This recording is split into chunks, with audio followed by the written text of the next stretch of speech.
नमस्कार, मैं अनिल अमरदेश आप सबका स्वागत और अभिनंदन करता हूं अपने चैनल CUT हब पर।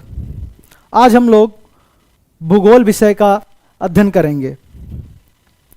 माध्यमिक स्तर तक आप सभी ने भूगोल को एक सामाजिक विज्ञान के एक घटक के रूप में इसका अध्ययन किया है। उस अध्ययन करने के दौरान आपने विश्व के विभिन्न भागों से परिचित भी होंगे और मानचित्र पर विश्व के अलग अलग भागों या अलग अलग देशों को पहचानने की भर की क्षमता तो आप में विकसित ही हो जाती है। आज हम भूगोल को एक स्वतंत्र विषय के रूप में पढ़ते हैं। तो सबसे पहले हम सभी के दिमाग में एक उत्सुकता ये आ रही हो कि हमको भूगोल क्यों पढ़ना चाहिए। वास्तव में भूगोल का अध्ययन हमको इसलिए करना चाहिए क्योंकि भूगोल मानव समाज जो है वह पृथ्वी के धरातल पर निवास करता है और हमारा जो निवास स्थान है या परिस्थान है वो अलग अलग प्रकार के संसाधनों या अलग अलग प्रकार के घटकों से प्रभावित होता रहता है।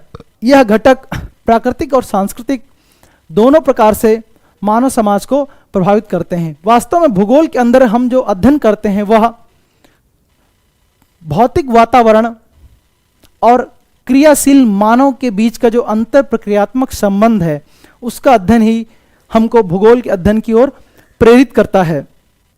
आदिम मानव समाज जो हमारी प्रारंभिक सोसाइटीज विकसित हुई या जो प्रारंभिक सभ्यताएं विकसित हुई या फिर जो आदिम मानव समाज जो हमारे पूर्वज थे जिन्होंने जब जीवन का विकास प्रारंभ हुआ उनके पास तकनीकी और सांस्कृतिक ज्ञान बहुत निम्न कोटि का था, तब उन्होंने अपने जीवन निर्वाह के साधनों के लिए खाद्य संग्रहण शिकार का उपयोग किया। लेकिन जैसे जैसे उनका ज्ञान बढ़ता गया, तकनीकी विकास बढ़ता गया, उन्होंने सांस्कृतिक अपने ज्ञान के उपयोग के माध्यम से नई नई चीज़ों का आविष्कार किया, नए साधनों का विकास किया जिनसे जीवन यापन और आसान हो जाए। जैसे हम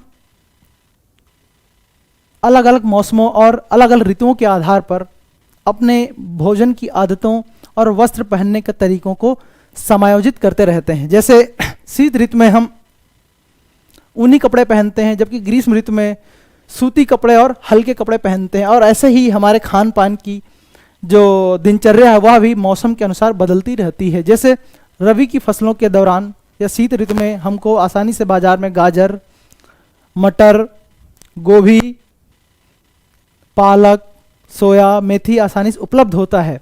जो कुछ भी हमको सीजनल चीज़ें मिलती हैं उनका हम उपयोग करते हैं, और ये सारी चीज़ें ही हमको स्थान विशेष समय और स्थान के संदर्भ में जो एक संबंध या उनके बीच का जो कारण है इसका जो अध्ययन इस सब को आपस में जोड़ने का काम जो है वह भूगोल करता है।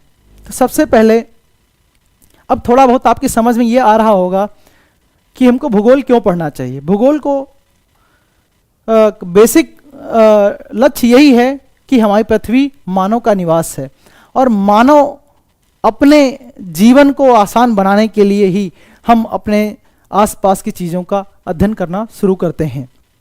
दूसरा विषय आता है भूगोल क्या है। तो जैसे हम कहते हैं भूगोल को हमेशा मानव के आवास के रूप में देखा जाता है कि पृथ्वी क्या है, एक मानव का आवास है। लेकिन जैसे वह हमारे लिए आवास का काम कर रही, ठीक ऐसे ही छोटे बड़े बहुत सारे जीव जंतु और प्राणी इस धरातल पर पाए जाते हैं, उनके लिए भी एक निवास का काम करती है। हम अपने आसपास भौतिक वातावरण में पर्वत, पहाड़ियाँ, नदियाँ, मैदान, पठार, झीलें, समुद्र, द्वीप समूह आदि को देखते हैं। इन सब स्थल रूपों को देखने के साथ साथ इनकी अलग स्थलाकृति है, वहाँ पर पाई जाने वाली वनस्पति के प्रकार अलग अलग हैं, वहाँ पर मिलने वाली मिट्टी में विभिन्नता है। यह सब हमको प्रेरित करता है कि हम इस धरातल पर जो कुछ भी दिखाई दे रहा है उसके विषय में जैसे ही हम उत्सुकता आती है कि ये क्या है, कहाँ है, क्यों है और कैसे है, जैसे ही हम इन बेसिक प्रश्नों का उत्तर खोजना प्रारंभ करते हैं, क्या है, कहाँ है, कब हुआ और कैसे, वैसे ही हम एक वैज्ञानिक विषय की ओर बढ़ना शुरू करते हैं। तो हम बात कर रहे थे भूगोल क्या है। भूगोल पृथ्वी का वर्णन है। भूगोल क्या है? पृथ्वी का वर्णन है। एक सिंपल साधारण शब्दों में अगर हम भूगोल को परिभाषित करना चाहें तो क्या है? भूगोल पृथ्वी का वर्णन है। लेकिन वास्तव में हम भूगोल विषय के अंतर्गत क्या वास्तव में पृथ्वी के धरातल के विषय में ही अध्ययन करते हैं? लेकिन अध्ययन करते हैं क्या? नहीं। लेकिन ऐसा नहीं, हम भूगोल के अंतर्गत वायुमंडल, जलमंडल, अंतरिक्ष, खगोलिकी के विषय में भी क्या करते हैं? अध्ययन करते हैं। तो हम मानव वैसे हम अध्ययन करते हैं। तो अगर हम सिर्फ यह कहते हैं भूगोल पृथ्वी के धरातल का अध्ययन है, तो थोड़ा सा परिभाषा भूगोल की सीमित हो जाती है। लेकिन हम भूगोल के अध्ययन के अंतर्गत संपूर्ण पृथ्वी के धरातल पर मिलने वाले भौतिक स्वरूपों के साथ साथ वायुमंडल, जलमंडल और खगोलिकी का भी अध्ययन करते हैं। भूगोल शब्द का जो सर्वप्रथम प्रयोग किया तो एक ग्रीक विद्वान थे, इरेटास्थनीज। कौन थे? एक ग्रीक विद्वान इरेटास्थनीज। एक ग्रीक विद्वान थे,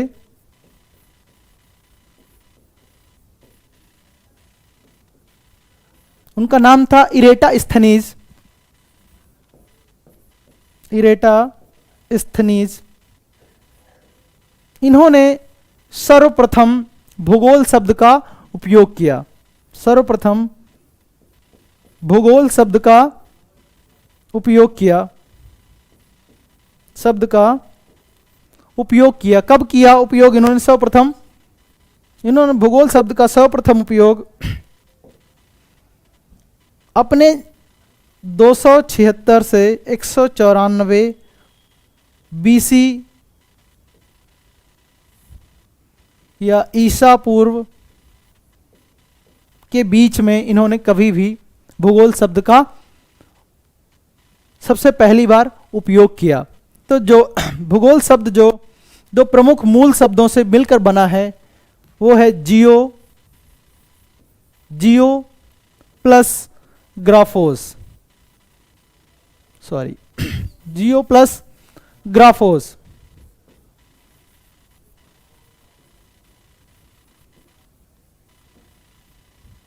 यह दो मूल ग्रीक शब्द हैं, दो मूल ग्रीक शब्द हैं। जियो मीन्स होता है पृथ्वी, जिसे हम अर्थ भी कहते हैं।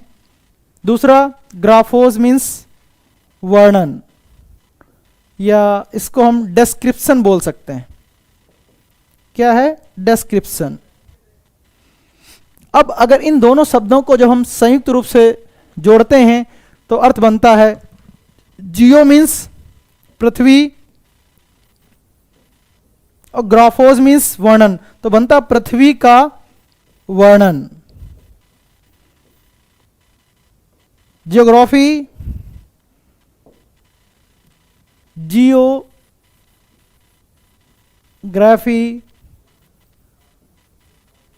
is the geography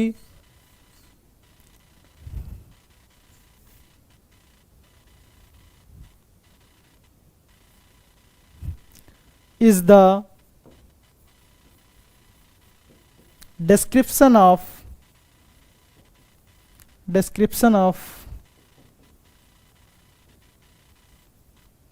earth surface।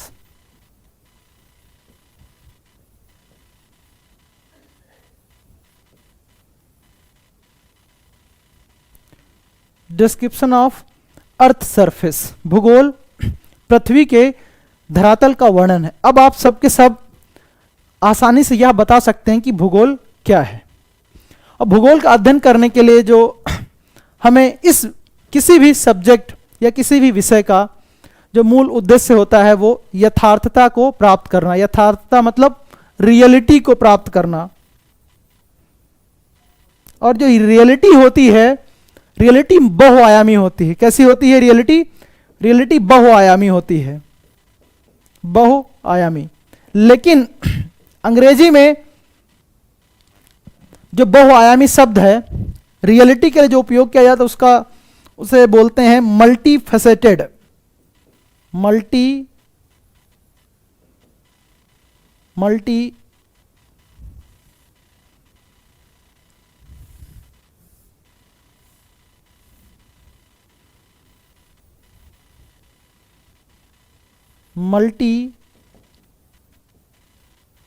Faceted, मतलब इसके कई चेहरे होते हैं। ठीक इसी प्रकार जो हमारी अर्थ है क्या है, हमारी पृथ्वी भी क्या है, बहुआयामी है। हमारी पृथ्वी भी बहुआयामी है,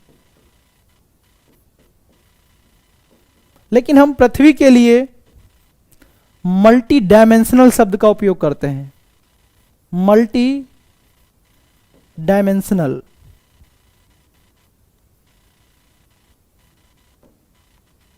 हम अपनी पृथ्वी के लिए मल्टी डायमेंशनल शब्द का उपयोग करते हैं कि हमारी पृथ्वी बहुआयामी है। और जहां पृथ्वी का आकार है वो कैसा है, जियोइड है, जिसमें 3 डायमेंशंस हैं, लेंथ, ब्रेड्थ एंड हाइट। क्या है, हमारी पृथ्वी का आकार कैसा है, जियोइड। इसको हिंदी में बोलते हैं पृथ्वीयाकार, पृथ्वीयाकार।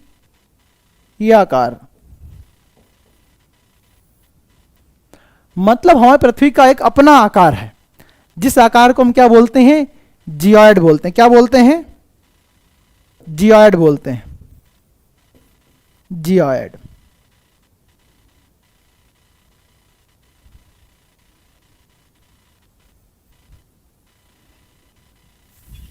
क्या बोलते हैं इसको, हम जियोइड बोलते हैं।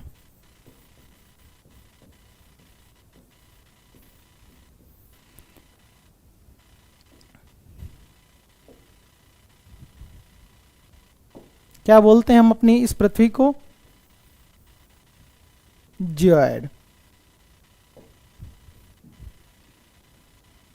अब किसी भी विषय का अध्ययन करने के लिए कुछ उसके अध्ययन के कुछ विशेष तरीके होते हैं। तो इसी प्रकार भूगोल के अध्ययन के भी 2 उपागम हैं।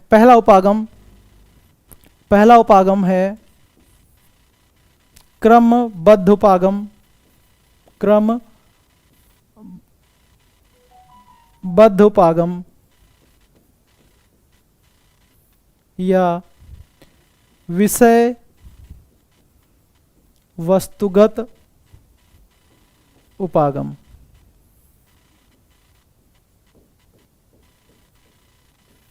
इसको अंग्रेजी में लिखते हैं सिस्टमैटिक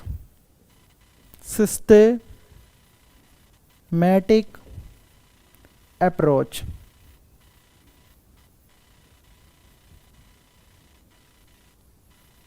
सिस्टमैटिक अप्रोच, इस अप्रोच की नींव रखी थी अलेक्जेंडर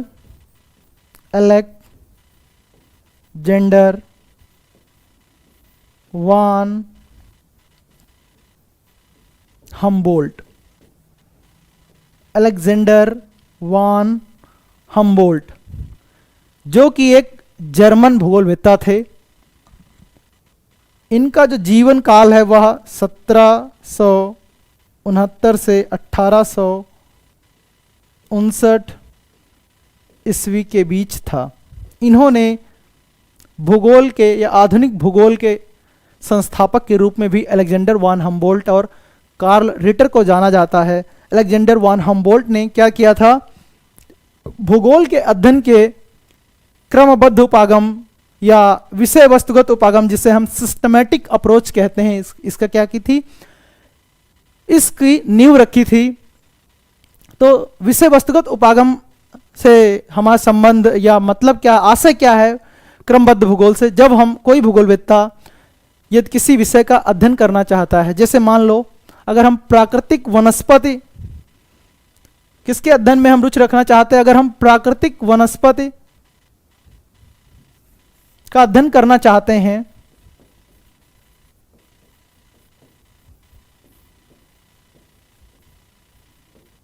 तो सबसे पहले हम विश्व स्तर पर किन किन क्षेत्रों में प्राकृतिक वनस्पति पाई जाती है उन क्षेत्रों का अध्ययन करेंगे। फिर उसके बाद प्राकृतिक वनस्पति के विभिन्न प्रकारों में विभाजित कर उसका अध्ययन करेंगे। जैसे सबसे पहले पूरे विश्व स्तर पर प्राकृतिक वनस्पति का अध्ययन हमने शुरू किया। जैसे प्राकृतिक वनस्पति से तात्पर्य है ऐसी वनस्पति जो मानव के हस्तक्षेप के बिना प्राकृतिक मतलब स्वयं रूप से उत्पन्न होती है, उसमें एक लंबे समय तक कोई मानव हस्तक्षेप नहीं होता है या फिर उसमें मानव का कोई भी योगदान नहीं रहता है, ऐसी वनस्पति को ही प्राकृतिक वनस्पति कहते हैं। फिर पूरे विश्व को एक इकाई मानकर हम विश्व स्तर पर प्राकृतिक वनस्पति का अध्ययन करते हैं। फिर उसके बाद प्राकृतिक वनस्पति के विभिन्न प्रकारों जैसे सदाबहार वर्षावन,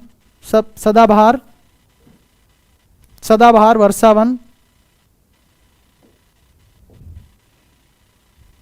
वर्षावन,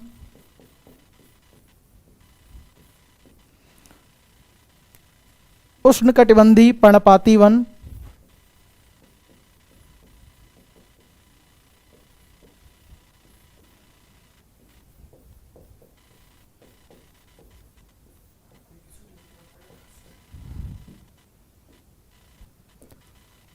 कोणधारी वन,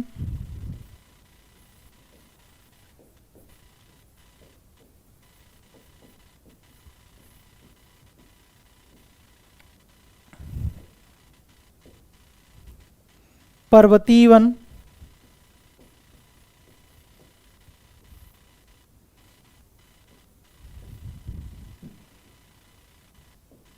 मरुस्थलीय वन एवं झाड़ियां,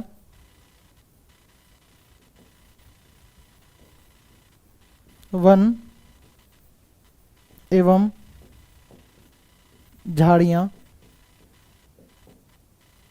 में विभाजित कर एक सिस्टमैटिक मतलब एक क्रमागत रूप में पूरे विश्व स्तर पर प्राकृतिक वनस्पति का अध्ययन करते हैं।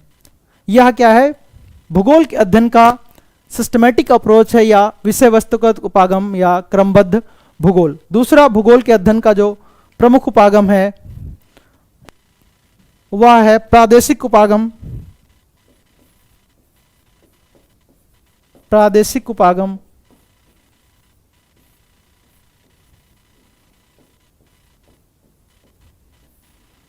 जिसे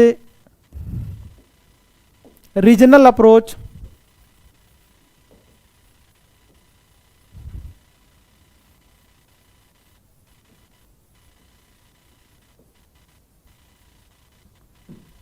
रीजनल अप्रोच के नाम से जानते हैं।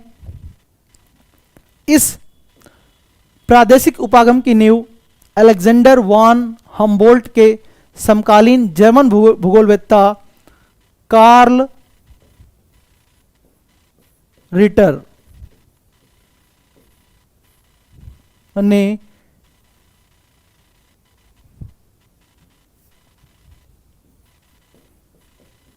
किया था। हमने अभी एक शब्द कहा समकालीन, जो कार्ल रिटर का जीवन परिदृश्य है वह है 1779 से 1859। इससे पहले जो प्रादेशिक उपागम के भूगोलवेत्ता थे उनका नाम था अलेक्जेंडर वान हम्बोल्ट। उनकी डेट ऑफ बर्थ क्या थी, 1769 से 1859। ये दोनों एक दूसरे के समकालीन थे और इन दोनों ही भूगोलवेत्ताओं को आधुनिक भूगोल का जनक कहा जाता है। तो आर से रीजनल अप्रोच को दिया किसने, रिटर। आर से ही रिटर मतलब कॉर रिटर ने दिया।